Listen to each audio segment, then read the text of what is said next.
Prajeme takú hustú polievku mäsovú s cestovinou. Čiže tuto mám mleté pol kila hovedzieho stehno, hovedzí vývar, alebo kurací, alebo jaký dáš.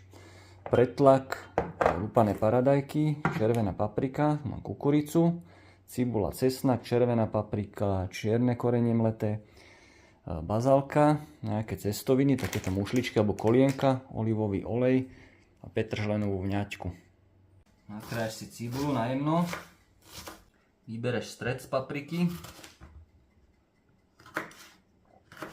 nakrájaš na kocečky, dáš si olivového oleja, dáš cibulku, orestuješ, jak už chytá farbu, hodíš maso, tak to pekne orestuješ, jak je pekne celé zatiahnuté, roztlačíš cesnak,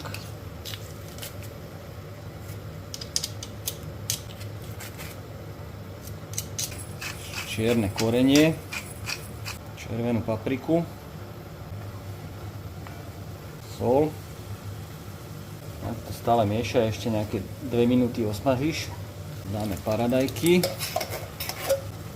trošku pretlaku. Tak to chvíľku povaríš. Dáme vývar a necháme variť 20 minút. Takže po 20 minútach dáme papriku, kukuricu, ja tam dám ešte trošku vody, lebo tam ešte pôjde cestovina a ešte 10 minút povaríme. Takže po 10 minútach môžeš to ochutnať, dochutiť, dneš tam trošku cestovín, po prípade doleješ vodu a už len varíš do mäka, aby boli cestoviny mäkké. Jak už budeš mať tie cestoviny také polomäkké, tak to odstav, lebo oni dojdu, aby to zase nebolo rozvarené. Na záver dáš ešte bazálky. Dáš si vňaťku. A máš hotovo.